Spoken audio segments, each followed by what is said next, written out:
Hello friends, welcome to Logics Infotech. आज की video में मैं आपको दिखाने जा रहा हूँ कि ये जो हमारे हाथ में Redmi 6A है, ठीक है, इसमें जो आईसी लगा है MT6357 CRB का पावर आईसी लगा है। तो ये फ़ोन डेड है, ठीक है। और तो स्टेप बाय स्टेप इसका बूट सीक्वेंस के मदद से हम लोग समझेंगे और चेक करेंगे कि कैसे फ़ोन को रिपेयर किया जाएगा। जहाँ भी प्रॉब्लम्स होगा आप उसको खुद समझ सकते हैं। और इसमें मैं आपको बूट सीक्वेंस बहुत डिटेल में समझाने वाला हूँ। MT6357 CRB जो सबसे ज़्यादा प्रॉब्लम्स आ रहा है। तो चलिए, सबसे पहले जब भी कोई फ़ोन डेड आता है तो इसमें हम लोग जो है चार्जर लगाकर चेक करेंगे और बैटरी का वोल्टेज चेक करेंगे।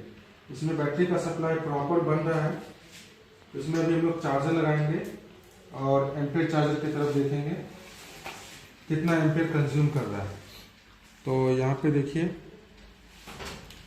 अब मैंने चार्जर लगाया और एम्पेयर आप देख सकते हैं 0.72 एम्पेयर वो हमारा आ रहा है। दिख रहा है 0.72 एम्पियर, ठीक है। लेकिन हमारा फ़ोन अभी ऑन नहीं हो रहा है और बैटरी भी प्रॉपर चार्ज है, तभी ये चार्जिंग ले रहा है। इससे ये पता चल गया कि हमें हमारा प्राइमरी ओके है। अब हम लोग इसे डीसी मशीन से कनेक्ट करेंगे। डीसी मशीन का केबल इसमें लगाएंगे और देखेंगे डीसी मशीन के द्वारा एम्पियर कितना कंज्यूम करता है। तो यहाँ पे बैटरी को रिमूव कर देंगे। फ़ोन की आप कंडीशन देख सकते हैं, फ़ोन पे पहले बहुत सारा काम किया हुआ है, इधर भी और पीछे साइड भी।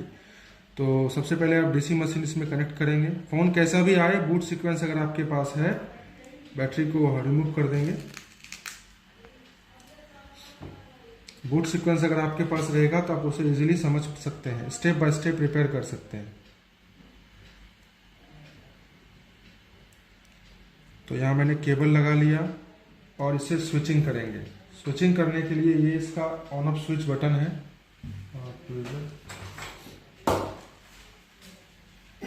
ये इसका ऑन ऑफ स्विच का पॉइंट है, तो इसे ग्राउंड से शॉर्ट करेंगे और डीसी मशीन तरफ देखेंगे क्या कोई एम्पियर कंज्यूम कर रहा है। देखिए, अभी कोई एम्पियर कंज्यूम नहीं कर रहा है। इस केस में हो सकता है हमारा पावर की भी खराब हो।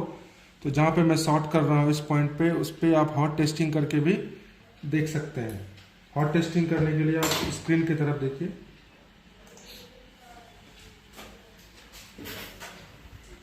तो वहाँ पे जो पावर की का पॉइंट है उस पर वोल्टेज चेक करेंगे।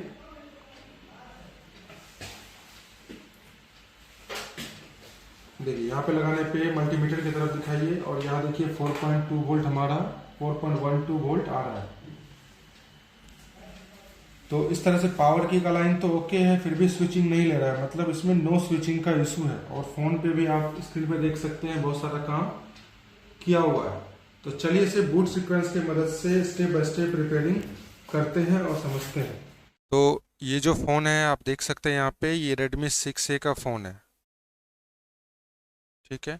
इसमें ऑलरेडी देखिए, इसमें पहले से काम किया हुआ है। यहाँ पे सारा का सारा प्लेट इसमें रिमूव किया हुआ है। इसको हम लोग सबसे पहले बोर्ड से बाहर निकालेंगे और बैक साइड भी चेक करेंगे क्या काम किया गया है। यहाँ पर ये जो है, इसमें लाइट और ग्राफिक्स और चार्जिंग ऐसी इसमें मिक्स है।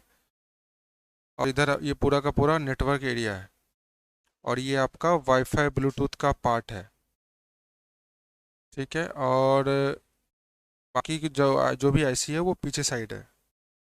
तो इसका बैक साइड देखेंगे क्या काम किया गया है। तो बैक साइड का भी प्लेट रिमूव है और यहाँ पे ये आईसी देख सकते हैं आप, MT6357 CRB, ये यहाँ पे लगा हुआ है। और ये हमारा मीडियाटेक का 6762 भी सीपीयू है और ये हमारा एमएमसी है। तो ये हमारा मेन पावर है। तो पावर आईसी का ही सीक्वेंस अभी समझेंगे, ठीक है। इस फ़ोन में कोई ऑटो पोर्ट का भी दिक्कत नहीं है। अब हम लोग स्टार्ट करेंगे प्राइमरी लाइन से। जैसा कि आपने पहले देखा कि चार्जर लगाने पर करंट कंज्यूम हो रहा था, इसका मतलब है इसका प्राइमरी लाइन तो ओके होगा, चार्जिंग ले रहा होगा। ये चार्जिंग आपका कंप्लीट ले रहा है, इसका मतलब प्राइमरी लाइन ओके है। तो फिर भी हम लोग वीपीएच से स्टार्ट करेंगे चेक करना और स्टेप बाय स्टेप बढ़ेंगे बूट सीक्वेंस की मदद से। सबसे पहले हम लोग अपना प्राइमरी लाइन चेक कर लेते हैं। उसके लिए चार्जर लगाएंगे। बूट सीक्वेंस आप चार्जर लगाकर या फिर जो ये ऑन ऑफ स्विच है इसको ग्राउंड से परमानेंट शॉर्ट करके भी चेक कर सकते हैं बैटरी लगाकर या डीसी मशीन से, क्योंकि स्विच दबाने पर हमारा सेकेंडरी लाइन जनरेट होता है और या फिर चार्जर लगाने पर सेकेंडरी लाइट जनरेट होता है। तो इसमें अभी हम लोग चार्जर लगाएंगे और मल्टीमीटर आप कोने में देखेंगे और डीसी मशीन भी आपको कोने में दिख जाएगा। तो मल्टीमीटर पे चेक करेंगे, अभी हम लोग 20 वोल्ट पे डीसी मशीन सेट है। टेस्टिंग करेंगे चार्जर लगाने पर। सबसे पहला सप्लाई बनेगा हमारा पीएम से सटा हुआ कैपेसिटर, जो कि ये सब है। तो यहाँ पर आप कितना वोल्टेज आ रहा है, 4.2 वोल्ट। ठीक है, तो इसका मतलब क्या है, हमारा प्राइमरी लाइन ओके। ये सब कैपेसिटर पे देखिए 4.2 वोल्ट आ रहा है। तो यहाँ पे आपको सब प्राइमरी सप्लाई तो बन रहा है। अब सेकेंडरी सप्लाई चेक करेंगे, ये भी जितना भी बक कॉइल है। बक कॉइल पे चेक करने के लिए या तो आप इस तरह के ब्लेड का सहारा ले सकते हैं 11 नंबर, या तो पतला वाला ट्वीजर लगा सकते हैं। इन सब पे हॉट टेस्टिंग करेंगे। 11 नंबर ब्लेड को सेट करके इसका पॉइंट पतला कर सकते हैं। इस तरह से इसे होल्ड कर लेंगे और चेक करेंगे। देखिए अभी प्राइमरी बन रहा है, अब सेकेंडरी की तरफ बढ़ते हैं। तो यहाँ पर कुछ वोल्टेज फ्लक्चुएट हो रहा है, 0.22 फिर 5। तो इस तरह से यहाँ पे 0.6 वोल्टेज तक मैक्सिमम बन रहा है। अब इसमें चेक करेंगे, इसमें कोई भी सप्लाई जनरेट नहीं हो रहा है। इसमें भी कोई सप्लाई जनरेट नहीं हो रहा है। इसमें भी कोई नहीं हो रहा है और इसमें भी कोई नहीं हो रहा है। मतलब यहाँ पे कोई भी बक में सप्लाई जनरेट नहीं हो रहा है। तो बक में जब तक सप्लाई जनरेट नहीं होगा तब तक सीपीयू को प्रॉपर सप्लाई नहीं मिलेगा। और सीपीयू का जो भी कोर सप्लाई है, मॉडेम वोल्टेज है, तो ये सब जितना भी सप्लाई है सीपीयू को चाहिए कम से कम, क्योंकि जितना भी बक होता है उसमें 80% बक हमारे सीपीयू के लिए होता है। ठीक है, और भी इसका मैंने शॉर्टकट में एक वीडियो बनाया था इससे पहले, आप वो भी जाके देख सकते हैं अगर इस पे जानना हो, इसमें ज़्यादा प्रॉब्लम्स क्या आता है इस आईसी में। तो चलते हैं अब इसे बूट सीक्वेंस की मदद से स्टेप बाय स्टेप चेक करेंगे। तो उसके लिए सबसे पहला कंडीशन है कि आपको उसका डायग्राम होना चाहिए। ये देखिए 6A का लेआउट और 6A का डायग्राम, तो ये हमारे पास अभी अवेलेबल है। तो अब हम लोग इसका बूट सीक्वेंस निकालेंगे। ये रहा इसका MT6357 का बूट सीक्वेंस। तो यहाँ हम लोग सबसे पहले जो चेक करेंगे वो चेक करेंगे VBAT।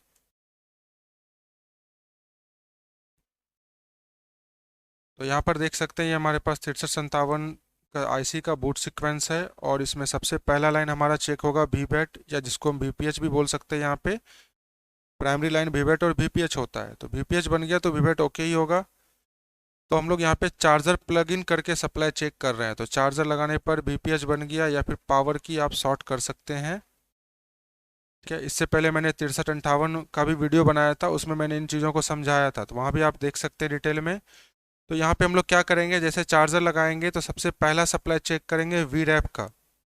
उसके बाद दो दो या तीन छोड़ छोड़ के आगे बढ़ेंगे। जब वो नहीं बनेगा तब हम लोग फिर पीछे वाला चेक करेंगे। ठीक है, तो सबसे पहला सप्लाई हम लोग चेक करेंगे VREF। तो VREF सप्लाई चेक करने के लिए आपको यही VREF टाइप करना पड़ेगा। तो स्कीमेटिक में जाएंगे, VREF लिखेंगे और सर्च। तो ये देखिए ये VREF है। VREF हमारा, हाँ ये लाइन PM नहीं है, ये DDR3 रैम है हमारा। तो नेक्स्ट करेंगे, PM के पास VREF लिखा होना चाहिए, ये भी नहीं है। ये देखिए ये VREF पार्ट है, इसमें यहाँ पे ये कैपेसिटर लगा है जो इसके प्लस से जुड़ा है। यहाँ पे हम लोग जाएंगे और यहाँ चेक करेंगे 2153 पे, कॉपी पेस्ट। कहाँ लगा हुआ है, जूम कर लेंगे, अगर नहीं दिखेगा तो फिर नेक्स्ट करेंगे। तो ये देखिए ये जो हमारा आईसी है U2001 जो कि PM है, यहाँ पे कॉइल वगैरह देख सकते हैं। और यहाँ पे X से क्रिस्टल, मतलब यही हमारा मेन PM है। इस कोने में दूसरा नंबर कैपेसिटर पे हमको हॉट टेस्टिंग करना है और वोल्टेज आना चाहिए। VREF का सप्लाई 1.8 है। तो अभी हम लोग चेक करेंगे, यहाँ पे 1.8 आ रहा है।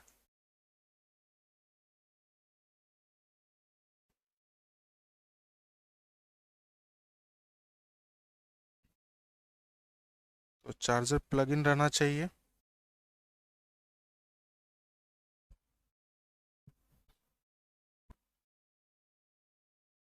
कंफर्म करने के लिए कि चार्जर सही से लगा है कि नहीं लगा है, वीपीएच चेक कर लेंगे। वीपीएच हमारा बन रहा है। अब इसके बाद इधर से ये दूसरा कैपेसिटर जो है इस पे चेक करते हैं। यहाँ पे कुछ नहीं आ रहा है तो हो सकता है ये माइनस हो। यहाँ पे आ रहा है और ये हमारा 1.18 लगभग बन रहा है। यहाँ पे 1 वोल्ट या 1.8 के आसपास बनता है, तो यहाँ भी हमारा 1.18 बन रहा है। तो ये हमारा ओके है लाइन। ठीक है, अब हमारा अगला स्टेप बनता है बूट सीक्वेंस में वी डाइक सप्लाई वी डाइक 1.8। तो हम इसे नहीं चेक करके VRTC भी चेक कर सकते हैं, या फिर डायरेक्ट अगर VXO चेक कर लेंगे। अगर VXO बन जाएगा मतलब ये दोनों बन रहा है। ये सीक्वेंस है, स्टेप बाय स्टेप बनेगा। क्योंकि आप यहाँ देख सकते हैं इसका जो एक टाइमिंग होता है, हर सप्लाई बनने का एक टाइमिंग होता है। मिली सेकेंड में हर एक सप्लाई जनरेट होता है। तो यहाँ पर ये VREF बनेगा। देखिए हाई हुआ, फिर थोड़ी सेकेंड बाद ये VDIG हाई होगा, फिर VRTC का हाई टाइमिंग इस तरह से है। उसके बाद VXO कुछ देर बाद बनता है यहाँ पे। फिर उसके 40 मिली सेकेंड बाद यहाँ पे VAUX सप्लाई बनेगा। तो हम लोग एक बार VXO चेक करते हैं इसमें। VXO 2.2 अगर ये बनेगा तो पीछे का सब बन जाएगा। ठीक है, फिर जंप करके फिर अगला चेक करेंगे। इस तरह से आप चेक कर सकते हैं। अगर आपको इसका PDF चाहिए, ठीक है, ये इसका PDF अगर आपको चाहिए इस बूट सीक्वेंस का 6357 और 6358 का, तो आप इस वीडियो को व्हाट्सएप, जो जितने भी आपके व्हाट्सएप ग्रुप है उसमें शेयर कीजिए और उसका स्क्रीनशॉट मुझे भेजिए मेरे व्हाट्सएप पे। मैं आपको इसका PDF सेंड कर दूंगा। तो ये रहा हमारा। देखेंगे अभी हम लोग VXO।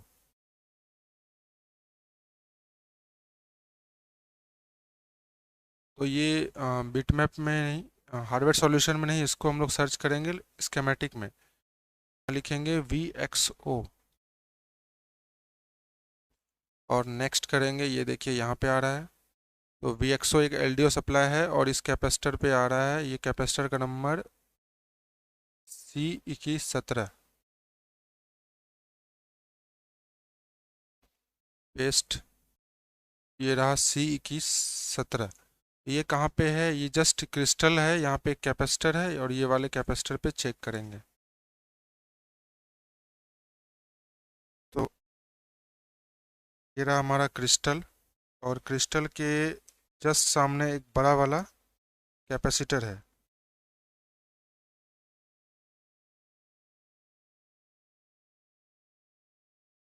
तो ये रहा हमारा, इस पे हम लोग चेक करते हैं। देखिए यहाँ पे वोल्टेज वेरिएशन है। वोल्टेज तो बन रहा है लेकिन वोल्टेज वेरी कर रहा है। 1.12। ठीक है, चलिए मान लेंगे फिलहाल कुछ देर के लिए कि ये सप्लाई बन रहा है हमारा। ठीक है, अब उसके बाद हम लोग अगला सीक्वेंस चेक करते हैं। अगला क्या है? VXO के बाद है हमारा VAUX 1.8। VAUX supply. तो स्कीमेटिक में जाएंगे और VAUX लिखेंगे। बहुत इजी है, बट बूट सीक्वेंस आपके पास होना चाहिए। और आपको कहीं ना कहीं से, आप अगर ट्रेनिंग लिए हुए हैं तो आपको ये चीज़ समझ में आ जाएगा। तो VAUX सप्लाई देखिए यहाँ पे है, ये 1.8 मतलब 1.8 इस कैपेसिटर पे बनेगा जिसका नंबर है C2114। हाँ, तो जस्ट इसके ऊपर ये रहा C2114। तो इसके जस्ट ऊपर ये जो कैपेसिटर है इस पे हम लोग चेक करेंगे C2114 पे।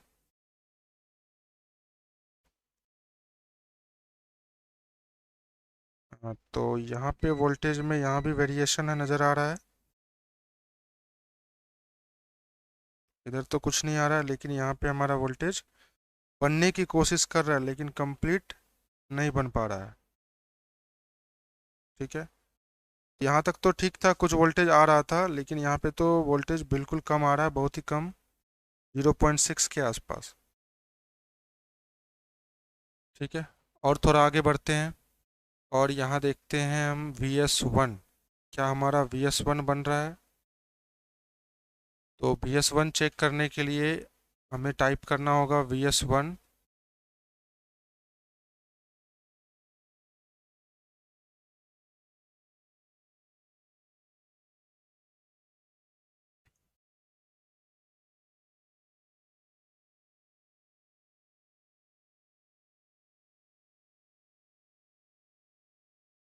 ये देखिए, ये है VS1। अच्छा, VS1 यहाँ से नहीं आ रहा है, VS1 एक बक सर्किट है, ये तो इसका इनपुट है।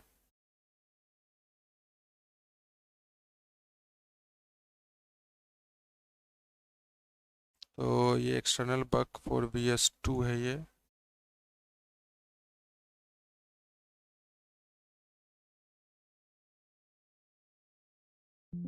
ये देखिए, ये VS1 है जो इसका इधर इनपुट है और इधर इसका आउटपुट है।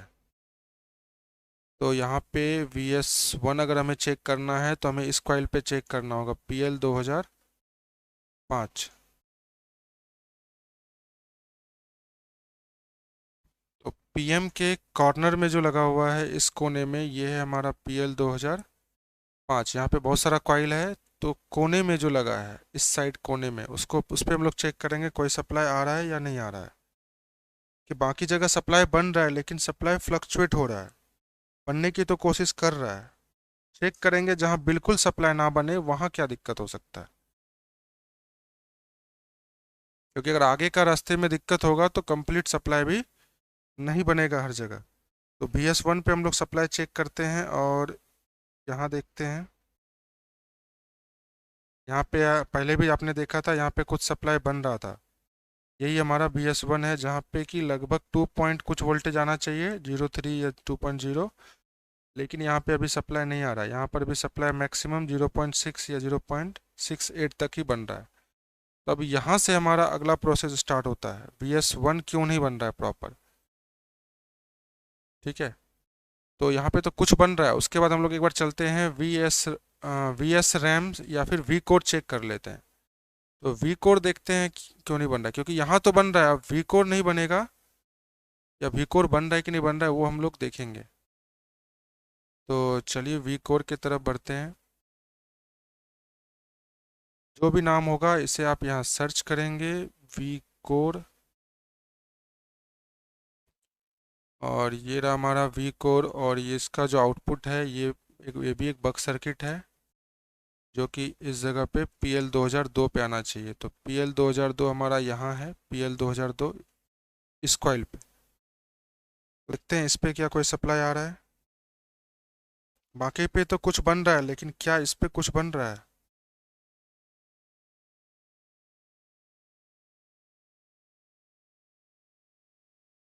तीसरे नंबर कॉइल पे चेक करेंगे।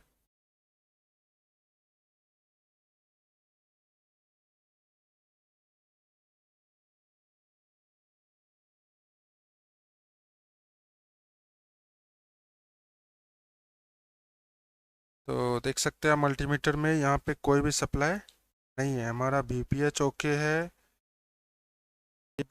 ये वोल्टेज भी अभी देखे थे 1.08 तक गया था, लेकिन ये वोल्टेज पे हमारा कोई भी सप्लाई नहीं बन रहा है। तो प्रॉब्लम जो है यहाँ से पीछे है, क्योंकि ये नहीं बन रहा है तो हम आगे बिल्कुल भी चेक नहीं करेंगे। तो अब हम यहीं से पीछे मुड़ जाएंगे और देखेंगे ये VS1 क्यों नहीं बन रहा है।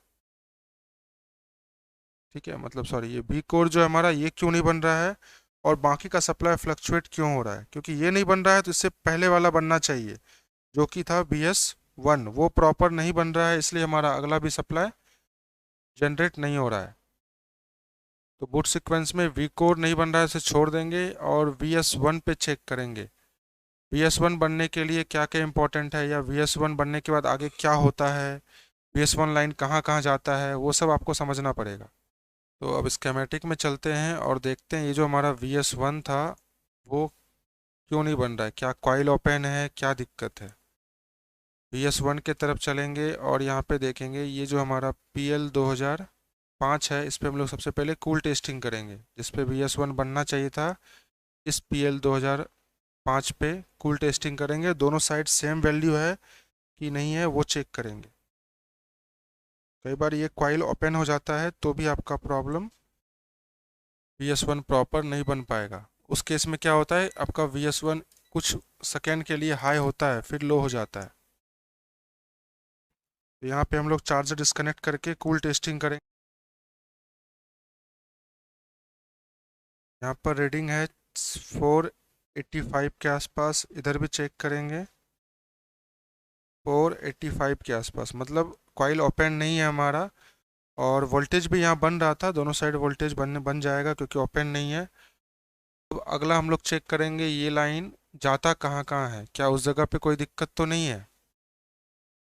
क्योंकि प्रॉपर नहीं बन रहा है। तो उसके लिए हम लोग स्केमेटिक में इस लाइन को सर्च करेंगे VS1 PMU। और ये लाइन जो है एक जाता है हमारा, देखिए इतनी जगह जा रहा है, 1 2 3 4 5 6, तो 6 जगह में से कहीं भी प्रॉब्लम होगा तो भी हमारा ये सप्लाई प्रॉपर नहीं बनेगा, क्योंकि बूट सीक्वेंस में जब तक सारा सर्किट ओके नहीं होगा तो सप्लाई फ्लक्चुएट करेगा आपका। तो VS1 PMU को नेक्स्ट करेंगे इस कॉइल से कहाँ जा रहा है। तो यहाँ से अभी हम लोग यहीं पर हैं 10 नंबर पेज में। नेक्स्ट करेंगे, ये वापस यहाँ आ रहा है फीडबैक के रूप में, और ये एक टेक्स्ट लिखा हुआ है, टेक्स्ट को हम लोग काउंट नहीं करेंगे, एक थ्योरी लिखा हुआ है यहाँ पे। यहाँ आ रहा है VS1, मतलब इसी 6357 में वापस आ रहा है LDO बनाने के लिए। ठीक है, देखिए ये LDO बनाने के लिए इनपुट था, इसलिए उस टाइम जो है हमारा VXO और VAUX ये दोनों सप्लाई में कुछ ना कुछ फ्लक्चुएट था, क्योंकि इसका मेन इनपुट ही नहीं आ रहा था, तो ये आउटपुट कहाँ से बनेगा। ठीक है, इसलिए वोल्टेज, कुछ वोल्टेज आ रहा था, कुछ ड्रॉप हो जा रहा था, फ्लक्चुएट कर रहा था VXO और VAUX, क्योंकि ये इसका इनपुट है। LDO इन होगा तभी ये आउटपुट बनेगा, तो LDO बनाने के लिए चाहिए था। और नेक्स्ट करके देखते हैं, ये लाइन यहाँ पे आ रहा है, जो यहाँ पे NC लाइन है, तो इसे हम लोग काउंट नहीं करेंगे। फिर नेक्स्ट करेंगे, यहाँ आ रहा है और इसको हम लोग फॉलो करेंगे, इस IC का इनेबल है, और यही है हमारा एक्सटर्नल बक फॉर VS2। 6358 में VS2 PMIC के अंदर है, 6357 में VS2 अलग से बक सर्किट दिया गया है इसका, यही डिफरेंस है दोनों IC में। और यहाँ पे देखिए इसका इनपुट है V6, मतलब VPH इसका इनपुट है, और ये इसका इनेबल है, और यहाँ पे स्विचिंग हो रहा है, बक सर्किट है, बक सर्किट में यहाँ पे LX लिखा रहता है।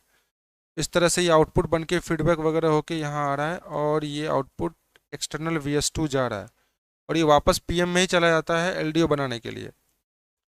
तो यहाँ पे देखते हैं क्या इस IC के पास आ रहा है हमारा इनपुट। तो ये IC का नंबर है U2803, इसे लेआउट में पेस्ट करेंगे और देखेंगे इस साइड है U2803, और ये हमारा बैक साइड है, जिधर नेटवर्क एरिया है उधर ही यहाँ पे लगा हुआ है। तो ये होता है 8 पिन का, मैक्सिमम फ़ोन में ये आपको 8 पिन का मिल जाएगा।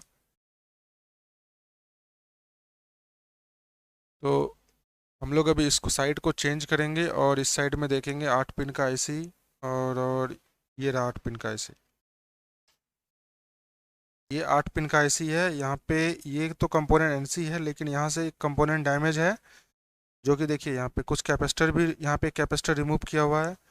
ये जो चौड़ा वाला पार्ट है, यहाँ पे कॉइल लगा होता है, बूस्ट कॉइल, और इसका कॉइल यहाँ से रिमूव किया हुआ है। ठीक है, इसका कॉइल यहाँ से रिमूव किया हुआ है। तो यहाँ हम लोग देखेंगे कॉइल है, तो इसके लिए आप कंफर्म करने के लिए आप देख सकते हैं कॉइल लगा है, लगा होना चाहिए कि नहीं लगा होना चाहिए, आप यहाँ देख सकते हैं इसके स्केमेटिक्स में।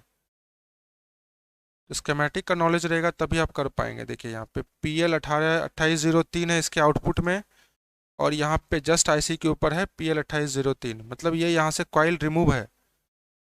ठीक है, और इसका पावर कितना है, 1 माइक्रो हेनरी, जो जनरली सभी बक कॉइल का होता है। तो यहाँ पे हम लोग सबसे पहले कॉइल लगाएंगे, और ये इनपुट होगा, तभी जाके हमारा यहाँ पे ये कॉइल लगेगा, और इसको ये वोल्टेज मिलेगा इनेबल। VS1 से जो प्रॉपर नहीं बन रहा था, अब वो स्टेबल होने की कोशिश करेगा, ये VS2 वापस PM को जाएगा, तभी जाके हमारा PM जो है एक्टिव कंडीशन में आएगा और हमारा PM चालू होगा। तो VS1 VS2 दोनों चाहिए। ये होता है हमारा लोअर LDO, और ये होता है हमारा हायर LDO। VS1 2.0 वोल्ट और ये 1.3 वोल्ट के आसपास। तो दोनों LDO चाहिए बूटिंग कराने के लिए। तो इसमें हम सबसे पहले हम लोग कॉइल लगाएंगे, कहीं से भी कॉइल रिमूव करके यहाँ पे लगा देंगे।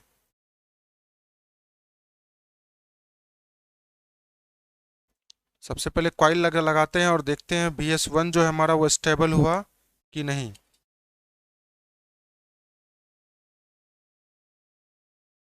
तो इस फ़ोन से हम यहाँ से कोई भी एक कॉइल ले लेते हैं, इस कॉइल को रिमूव करके वहाँ पे लगा देंगे।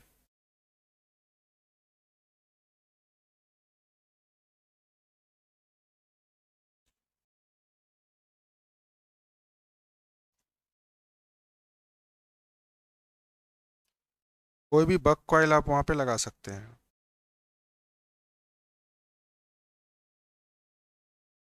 देखिए कॉइल है, इसका दो दो पॉइंट है।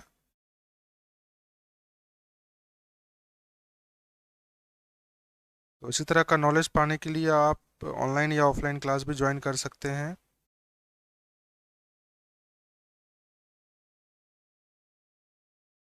कॉइल रिमूव हो गया है।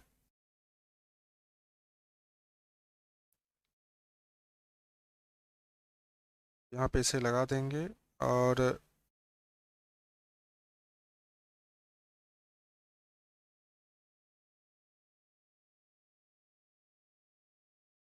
उसके बाद चेक करेंगे क्या हमारा VS1 और VS2 बन रहा है। नहीं बनेगा तो फिर इस IC का सारा लाइन चेक करेंगे, क्योंकि इसमें ज़्यादा लाइन नहीं होता है। इनपुट देखना है आपको, VCS इनपुट होता है और इनेबल VS2 इनेबल इसका VS1 होता है, तभी हमारा VS2 बनेगा।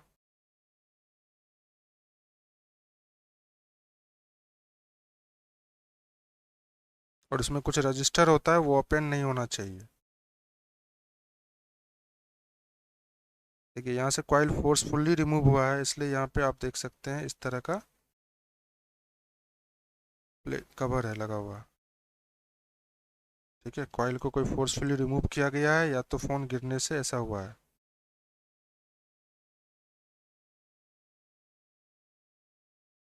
तो ये लग गया। अब चेक करेंगे हमारा फ़ोन का सप्लाई जो VS1 है वो स्टेबल है कि नहीं है, क्योंकि वो नहीं बनेगा प्रॉपर तो VS2 नहीं बनेगा, और VS2 नहीं बनेगा तो लोअर LDO नहीं बनेगा और हमारा फ़ोन ऑन नहीं होगा, पावर ऐसी बूटिंग नहीं ले पाएगा। और मल्टीमीटर को 20 वोल्ट DC पर सेट करना है और हॉट टेस्टिंग। हाँ, VPH प्रॉपर ओके है। अब हम लोग चेक करेंगे VS1। VS1 देखिए अभी हमारा 2.16 स्टेबल हो चुका है। अगर VS1 2.6 स्टेबल हो गया, 2.16 मतलब 2 वोल्ट लगभग बन रहा है ये हमारा, तो हमारा जो ऑक्स सप्लाई था और VXO था वो भी अभी प्रॉपर बन रहा होगा। देखिए इस पे था VXO, यहाँ पे देखिए VXO आ रहा है 2.2 के अप्रॉक्स, और ये भी लगभग 1.8 के आसपास सप्लाई था। देखिए ये भी बन गया। अभी स्टेबिलिटी है दोनों में, क्योंकि यही इसका इनपुट था। इनपुट ही गड़बड़ था तो आउटपुट कहाँ से बनेगा। तो पहला जो है हमें इसी को देखना था। ये बन गया है प्रॉपर, इसका मतलब हो सकता है हमारा लोअर LDO भी एक्टिव हो गया होगा। तो एक बार लोअर LDO को चेक कर लेते हैं, जो कि हमारा ये है 1.3 का सप्लाई था। ये क्या इस कॉइल पर 1.3, देखिए यहाँ पे लगभग 1.3 1.5 बन रहा है। तो कोई दिक्कत नहीं, वो इनपुट पे डिपेंड करता है VPH कितना आ रहा है। 3.7 से 4.2 के बीच में VPH कितना है, उस पर डिपेंड करता है यहाँ पे कितना आउटपुट बनेगा। तो अभी फिलहाल के लिए VPH जो है इसका आई थिंक इसके इस पिन पे आता है, या ये इसका VS1 है, और इसका इनपुट जो है 7 नंबर पिन पे आता है। ये देखिए ये 1 है, 2 3 4 5 6 7, 7 नंबर पिन पे ये हमारा VPH तो आ ही रहा है, इसलिए हमारे यहाँ पे थोड़ा हाई वोल्टेज आ रहा है। तो ये हो चुका है। अब हम लोग चेक करेंगे जो बक नहीं बन रहा था, क्या वो बक जनरेट हो रहा है इसमें। जो हमने चेक किया था वी कोर का सप्लाई, इस पे ये बन रहा है कि नहीं बन रहा है। देखिए 0.8 हमारा वी कोर भी ये बन गया। और भी सभी बक कॉइल पे चेक कर लेते हैं। देखिए ये भी बन रहा है, इस पे भी 0.8 बन रहा है। इस पे अभी नहीं बनेगा, क्योंकि ये भी पा का सप्लाई होता है, APT वाला सप्लाई। जब सिम लगाएंगे तब बनेगा मीडियाटेक में। तो सभी सप्लाई बन गया चारों पे, और भी अदर सप्लाई बन जाएगा। अब इसे हम लोग ऑन करके देखते हैं ये ऑन होता है कि नहीं होता है।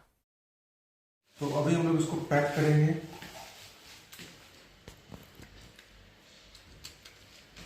पैक करेंगे और इसका डिस्प्ले कनेक्टर लगाएंगे। इस बार चार्जिंग का भी देखेंगे कितना एम्पियर ले रहा है। उस टाइम 0.7 आ रहा था। उसके बाद डीसी मशीन से भी चेक करेंगे।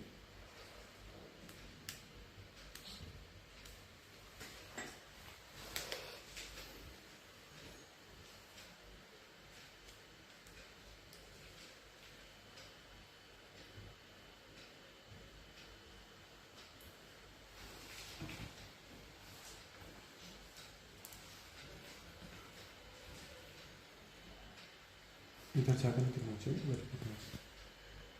तो अभी एम्पियर चार्जर में देखेंगे एम्पियर कितना ले रहा है। 0.4 0.6 लिया था।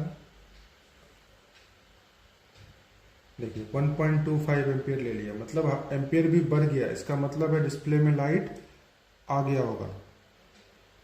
तो ये अभी फिलहाल डिस्प्ले में इसमें लाइट नहीं दिख रहा है। हो सकता है डिस्प्ले खराब हो या कुछ भी हो। हम लोग एक बार इसका पावर की लगा के देखते हैं। पावर की लगाकर पावर की प्रेस करते हैं तो अब जो भी प्रॉब्लम है वो डिस्प्ले रिलेटेड है, या एक बार आप चार्जर निकाल के लगा के देख सकते हैं। देखिए डिस्प्ले में लाइट आ रहा है, इसका मतलब है फिर जैसे मैंने लगाया फ़ोन हमारा ऑन हो चुका है। ये देखिए MI का लोगो आ गया। ठीक है, आप टेढ़ा नहीं करना। MI का लोगो आ गया और हमारा चार्जिंग भी ले रहा है। इसका मतलब हमारा फ़ोन अब कम्प्लीटली ओके हो चुका है। अब डीसी मशीन से भी देखिए, जो पहले स्विचिंग नहीं ले रहा था अभी वो स्विचिंग लेने लगेगा।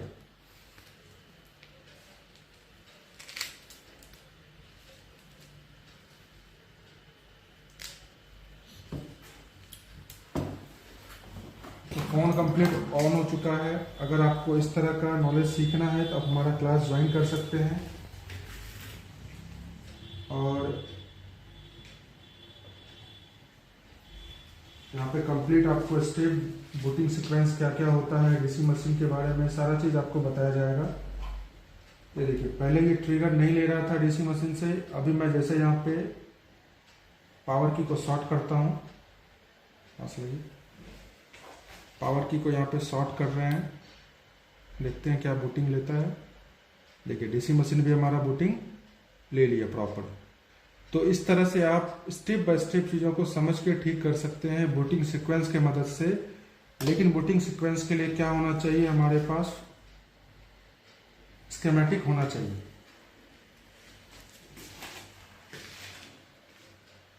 तो आप देख रहे हैं इस तरह से ये हमारा फोन कम्प्लीटली ऑन हो चुका है। इसमें जो प्रॉब्लम था वो था एक्सटर्नल बग जो है VS2 उसका कॉइल ओपन था, इसलिए हमारा VS1 प्रॉपर तरीके से नहीं बन रहा था। और जो भी उससे पहले का सप्लाई था VAUX, VDAC, VRTC वो सब भी प्रॉपर नहीं बन रहा था। फोन कम्प्लीटली ऑन हो चुका है।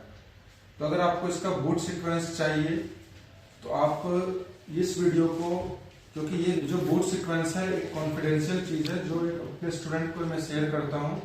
तो अगर आप हमारा स्टूडेंट बनना चाहते हैं तो हमें ज्वाइन कर सकते हैं, ऑफलाइन क्लासेस या ऑनलाइन क्लासेस। या फिर अगर आपको इसका बूट सीक्वेंस चाहिए तो आप इस केस में आप मेरा जो वीडियो है उसको आप मैक्सिमम ज़्यादा से ज़्यादा ग्रुप में शेयर कीजिए, और किसी भी ग्रुप में आप शेयर करके उसका एक स्क्रीनशॉट मुझे भेज सकते हैं। तो कंफर्म होने के बाद मैं आपको जो है वो PDF के रूप में आपको वापस भेज दूंगा। तो इस तरह से आपको सिर्फ एक शेयरिंग से आपको इसका फाइल मिल जाएगा और आप उससे भी चेक कर सकते हैं, क्योंकि 6357 का बूट सीक्वेंस बहुत ही इंपॉर्टेंट होता है। ये आपको मिल जाएगा तो आप मैक्सिमम MTK का CPU बना सकते हैं। तो आगे वीडियो देखने के लिए हमारे चैनल से जुड़े रहें। Thanks for watching. मिलते हैं किसी नेक्स्ट वीडियो में।